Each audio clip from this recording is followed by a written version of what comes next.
Hi friends, welcome to కొత్తగా చందమామ కథలు. ఈరోజు మనం దాదాషా సమాధి అనే కథ చెప్పుకుందాం. అనేక వందల సంవత్సరాల క్రితం బీదర్ అనే గ్రామంలో ఒక చిన్న మఠం ఉండేది. ఆ మఠంలో దాదా అనే ఒక భక్తుడు, హుస్సేన్ అనే అతని శిష్యుడు, ఒక చిన్న గాడిద పిల్లతో సహా ఉంటూ ఉండేవాళ్ళు. ఆ దర్గా అంటే ముస్లింల మఠం అన్నమాట. మక్కాకు పోయే దారిలో ఉండడం వల్ల మక్కా యాత్రికులందరూ ఆ దర్గాలోకి వెళ్ళి వాళ్ళ భక్తి కొద్దీ కానుకలు వేసి వస్తూ ఉండేవాళ్ళు. ఆ వచ్చిన కానుకల వల్ల గురువు శిష్యుడు జీవిస్తూ ఉండేవారు. ఆ మఠంలో జీవ సమాధి అయినట్లుగా చెప్పి తన గురువు గారిని గురించి దాదా పెద్ద పెద్ద పాటలు, తత్వాలు పాడుతూ ఉండేవాడు. తన శిష్యుడు హుస్సేన్కు కూడా అవన్నీ చక్కగా నేర్పాడు. కొన్నాళ్ళయ్యేసరికి హుస్సేన్కు మనసులో ఒక కోరిక పుట్టింది. గురువుగారి దగ్గరకు వెళ్ళి ఇలా అడిగాడు. ఇంతమంది ముస్లింలు మక్కా పోయి పుణ్యం సంపాదించుకుని వస్తున్నారు కదా, మరి నేను కూడా వెళ్ళి వస్తాను గురువుగారు, అనుజ్ఞ ఇప్పించండి అన్నాడు హుస్సేన్. సరే నాయనా, నువ్వు చేసిన సేవకు నేను మెచ్చాను. కానీ పకీరును కావడం వల్ల నా దగ్గర ఏమీ లేదు. అయినా నీకు నేనిచ్చే బహుమతి ఒకటుంది. అదే మన గాడిద పిల్ల. దీన్ని శ్రద్ధగా గురువుగారు ఇచ్చిన కానుకగా స్వీకరించి తీసుకుపో అని హితవు చెప్పాడు దాదా. సరే అని ఒక మంచి ముహూర్తం చూసుకొని దారిలోకి కాస్త రొట్టె వగైరాలు అవన్నీ తీసుకొని గాడిద పిల్లను వెంట పెట్టుకుని మక్కాకు బయలుదేరాడు హుస్సేను. 10-15 మజిలీలు చేసిన తర్వాత అనుకోకుండా ఒక పెద్ద ఎడారి దాటవలసి వచ్చింది. గాడిద పిల్లకు ఎప్పుడూ అంత దూరం నడవడం అలవాటు లేకపోవడం వల్ల నడవలేక నడవలేక కూలబడడం మొదలుపెట్టింది. అయ్యో, గురువుగారిచ్చిన బహుమతి ఇలా అయిపోతుందే అని విచారించి హుస్సేను గాడిద పిల్లను మెడ మీద వేసుకొని 2-3 మజిలీలు దాటాడు. కాని పాపం గాడిద పిల్ల సరిగ్గా మేత లేక వడదెబ్బకు తట్టుకోలేక ఒక రోజున పాపం అనుకోకుండా చచ్చి ఊరుకుంది. అది చచ్చినా బతికినా గురువుగారిచ్చిన బహుమతి కావడం వల్ల ఆ గాడిద శవాన్నే భుజాన వేసుకుని మర్నాడు పొద్దుపొడిచేసరికి ఒక నీళ్లు ఉండే ఖర్జూరపు గుబురు వద్దకు చేరుకున్నాడు హుస్సేన్.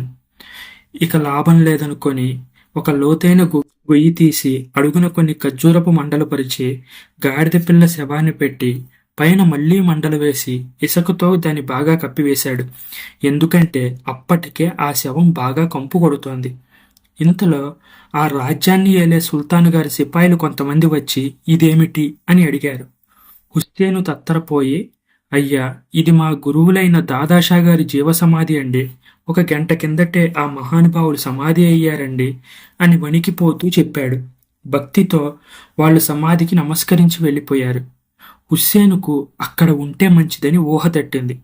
4-5 కర్రలు సంపాదించి ఒక చిన్న గుడిసె వేశాడు.